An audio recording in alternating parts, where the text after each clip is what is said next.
Okay, welcome to the first video on chapter 25, which is about vibrations and waves.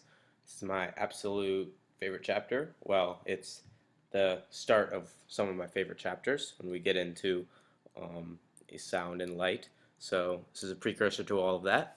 And the chapter starts out with talking about vibrations. And I'm sure you're all familiar with the term vibrations.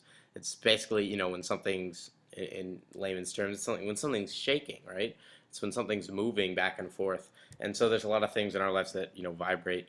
But scientifically, something that vibrates are atoms. So I'll draw a little atom here. Here's the protons and neutrons, if you guys are familiar with the structure of an atom. And then you have your electron shells. We'll get to this in like chapter 40, I think.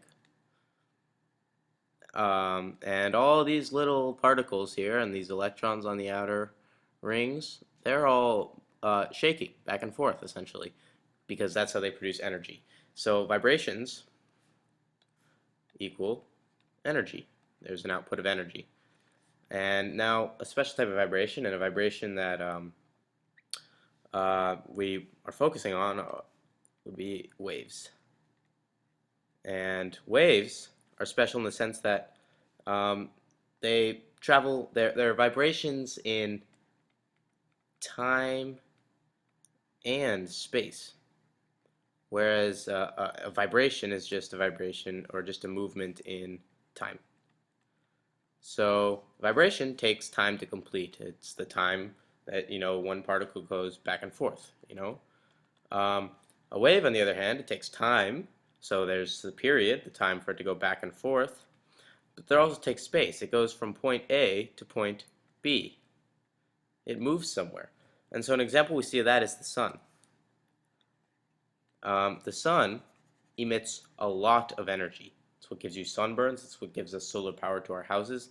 It emits a lot of energy. There's a lot of things that the sun does. It feeds plants with its energy. So the sun emits these waves, okay?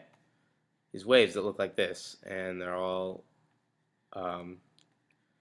they're waves because they go, and they're not vibrations. They are waves that go from one point, being the sun, A, to another point, point B, which in this example may be the Earth, wherever it decides to touch down.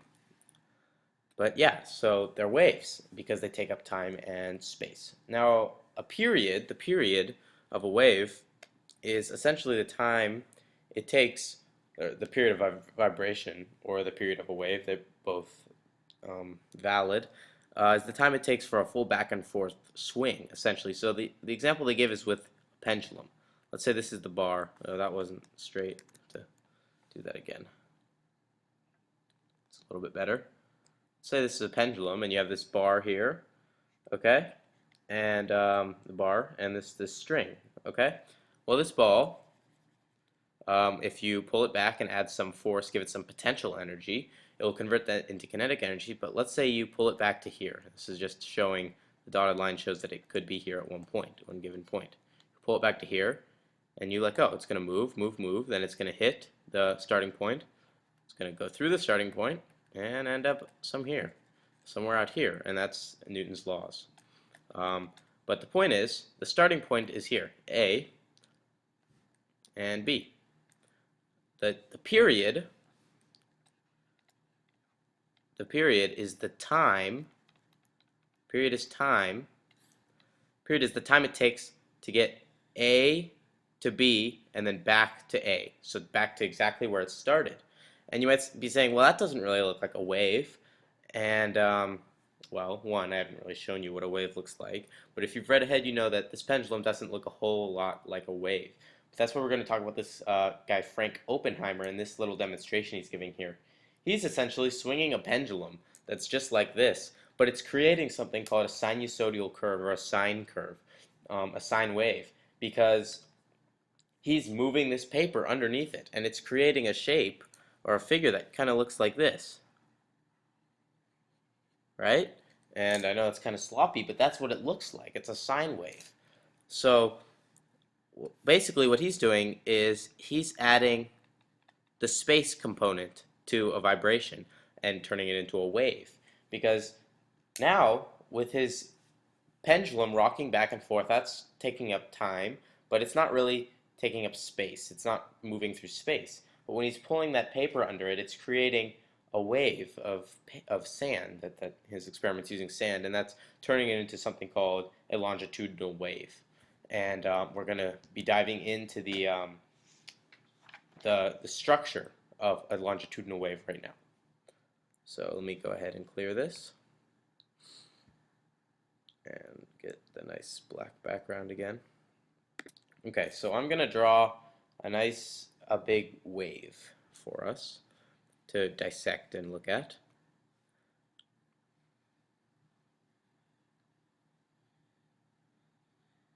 Okay, so this is called a sine wave.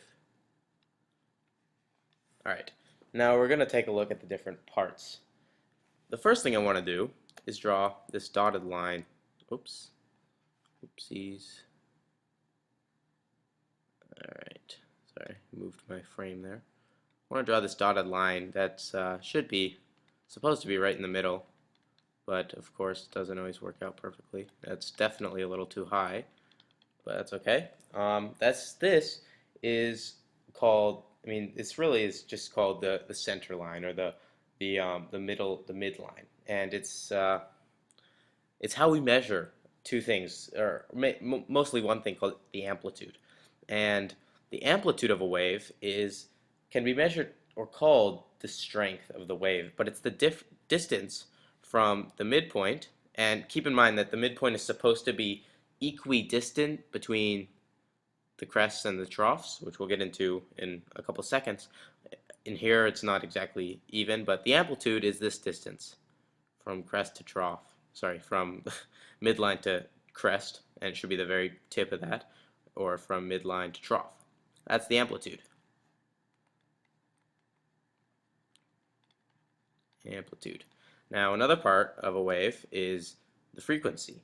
And the frequency is essentially how often a vibration occurs. So I'll read this sentence to you. The frequency of a vibrating pendulum or object on a spring specifies the number of back and forth vibrations it makes in a given time, usually 1 second. So if we think about it, that's kind of the inverse of the period. The period is the time it takes for one back and forth rotation, whereas the frequency is the amount of back and forth rotations it can make in a given time. Sorry, rotations isn't the right word, but first we want to look at just really quickly, the peaks of these of waves or bumps. These are called crests. Crests. And the bottoms are called troughs. So I'll be referring to those more. And the wavelength is the distance from any one point on a wave to its corresponding other point. Most often they say distance from crest to crest or trough to trough, but it doesn't really matter because the distance is going to be the same from no matter where you measure it. But if we take the distance from crest to crest, the wavelength measurement will look something like this. Here's two crests. We draw a line in between them, and there's our wavelength. Wavelength. Okay? So that's pretty easy to understand. And so the frequency is how often we see a wavelength, so wavelength occur, essentially. Wavelength to vibrate to get from this point, because this wave is always moving. It's always going like this. It's always moving. So from this point, right here on this wave, to get to this point in space, how long does that take? Well, that's the period. And the frequency is how many times this can actually move to this point in 1 second, or any given amount of time.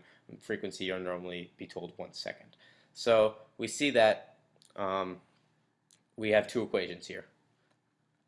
Frequency is equal to 1 over the period, and the period is equal to 1 over the frequency. Pretty easy. Alright, so one last thing I want to say is the measurement for frequency, and that's the hertz. Unit called the hertz. It's abbreviated uppercase h, lowercase z, and that's the measurement for frequency, which is again how many oscillations, back and forth movements can it make in a given period of time. So that's the structure and a little bit of the function of sine waves. And next we're going to get into wave motion, wave speed, and some interesting types of wave called standing waves, and one very interesting concept called interference. So we will see you again in the next video.